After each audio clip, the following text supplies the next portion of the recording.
Hello traders, trading with বিশ্বাসে আপনাদের সকলকে স্বাগত। তো আজকের ভিডিওতে আমি আপনাদের সঙ্গে ডিসকাশন করব কোন স্টকটা আমার পোর্টফোলিওতে এখন আউট পারফর্মিং করছে। ওকে, তো মার্কেটের মধ্যে একটু বেরিশ সেন্টিমেন্ট আপনারা দেখতে পাচ্ছেন, কিন্তু তার মধ্যে যে স্ট্র্যাটেজিটা আমি আপনাদের সঙ্গে প্রিভিয়াস ভিডিওতে ডিসকাশন করেছি, তো সেখানে আমি আপনাদেরকে বলেছি যে কোন স্ট্র্যাটেজি আমি ইউজ করছি এবং সেই স্ট্র্যাটেজির উপর বেস করে এখন আমার পোর্টফোলিওতে কোন কোন স্টকগুলো এখন ভালো মোমেন্টাম দিচ্ছে এবং আউট পারফর্মিং করছে, সেগুলো নিয়ে এই ভিডিওতে ডিসকাশন করব। তো চ্যানেলে যদি নতুন হয়ে থাকেন, চ্যানেলটিকে অবশ্যই সাবস্ক্রাইব করুন এবং ভিডিওর মধ্যে যদি কিছু ইনফরমেশন পেয়ে থাকেন, কিছু ইনফরমেটিভ পেয়ে থাকেন, তাহলে ভিডিওটিকে অবশ্যই লাইক করুন, শেয়ার করুন আপনাদের ফ্রেন্ডস অ্যান্ড ফ্যামিলির সাথে। ওকে, তো এখানে আপনারা দেখতে পাচ্ছেন এখানে থাইরোকেয়ার বলে যে একটা স্টক আছে, এই স্টকটা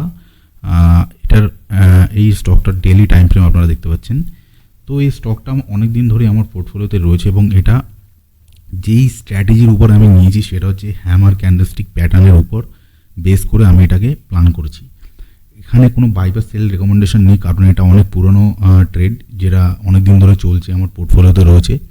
আপনাদেরকে জাস্ট দেখাবো যে কোথায় আমি এন্ট্রি প্ল্যান করেছিলাম, কেন ওখানে আমি এন্ট্রি প্ল্যান করেছি সেটা দেখাবো এবং কি অবস্থাতে এখন রয়েছে।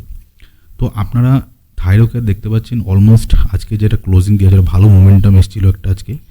ওকে, এখন কারেন্ট যেটা ট্রেডিং প্রাইস আছে সেটা হচ্ছে আপনার 558-এর কাছাকাছি, 558.85 ক্লোজিং প্রাইস।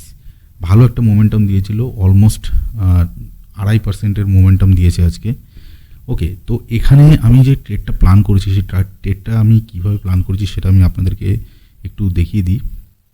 তো আমি চার্টটাকে একটু বড় করছি, বড় করে এখানে আমি আপনাদেরকে দেখাবো। দেখুন এখানে যে স্ট্র্যাটেজিটা আমি ইউজ করেছি সেটা হচ্ছে হ্যামার ক্যান্ডেলস্টিক প্যাটার্নের উপর। দেখুন এখানে একটা হ্যামার তৈরি হয়েছে, এইখানে যে হ্যামারটা তৈরি হয়েছে, এই হ্যামারটা কবে এসেছিল আমি আপনাদেরকে একবার বলে দিই। 2 জুন 2026, ঠিক আছে। তো অলমোস্ট আজকে 23 তারিখে আমি রেকর্ড করছি এবং 23 তারিখে অলমোস্ট 1 মাসের কাছাকাছি এটা হোল্ডিংয়ে রয়েছে। তো এটা যে আমার টার্গেট রয়েছে অলমোস্ট 1:4-এর কাছাকাছি, 17% আপনারা দেখতে পাচ্ছেন উপরে এখানে টার্গেট প্ল্যানিং করা রয়েছে। তো হ্যামার ক্যান্ডেলস্টিক প্যাটার্নের উপর বেস করে এখানে যে আমি ট্রেডটা প্ল্যান করেছি সেটা আমি আপনাদেরকে অলরেডি স্ট্র্যাটেজিটা ডিসকাশন করেছি। ফিবোনাকির সাহায্যে এটা আমার এন্ট্রি এক্সিট প্ল্যানিং হয়।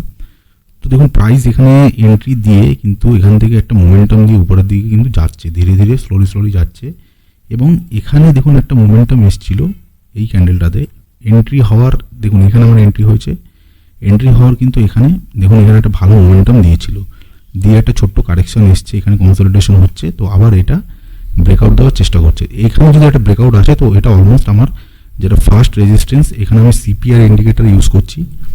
সিপিআর ইন্ডিকেটারে আমার ফার্স্ট যে রেজিস্ট্যান্স, সেই রেজিস্ট্যান্সে এখানে আমার টার্গেট ফিক্স করা রয়েছে। তো দেখা যাক কী হয়। এই ট্রেডটা আমার এখন চলছে, তো এটার ব্যাপারে আপডেট আমি পরবর্তীকালে দেবো, এটা কি হচ্ছে না হচ্ছে, ঠিক আছে। সেকেন্ড আর একটা যেটা রয়েছে সেটা আমি আপনাদেরকে বলবো, সেটা হচ্ছে এটাও একটা নিউ ট্রেড যেটা চলছে এখন। এটা স্পিনিং বটমের উপর, স্পিনিং বটম যে ক্যান্ডেলস্টিক প্যাটার্ন সেটার উপরে বেস করে এখানে প্ল্যানিং করেছি। এটা হচ্ছে আপনার গ্লেনমার্ক।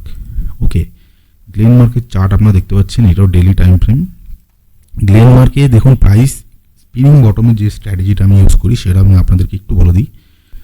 প্রাইস দেখুন নিচের থেকে এরকম উপরের দিকে একটা মোমেন্টাম দিয়েছে এবং এখান থেকে একটা কারেকশনের পরে এখানে দেখুন ভলিউম যখন ড্রাই হবে এখানে ঠিক একটা স্পিনিং বটম তৈরি হয়েছে। এখানে আপনারা দেখতে পাচ্ছেন এইখানে স্পিনিং বটম যখনই তৈরি হবে এখান থেকে একটা রিভার্সাল তৈরি হওয়ার সম্ভাবনা থাকে। তো সেই ক্ষেত্রে কী হবে, এখানে আমি আমার যে ট্রেডটা এখানে আমি প্ল্যান করেছি এবং এখান থেকে আপসাইড মোমেন্টাম যেটা আছে সেটা ক্যাপচার করার চেষ্টা করব অলমোস্ট এই যে লাস্ট যে সুইং হাইয়ের কাছাকাছি এবং আমার যে সিপিআর এর উপরে যে ফার্স্ট রেজিস্ট্যান্সের কাছাকাছি। দেখো 1:5 থেকে 1:6 এরকম টার্গেট আসে, কিন্তু এটা মিনিমাম 1:5 কিংবা 1:3 এরকম টার্গেট মোমেন্টামের উপর বেস করে অলমোস্ট এটাকে নেক্সট এই যে সুইং হাই অবধি টার্গেট করা যেতে পারে।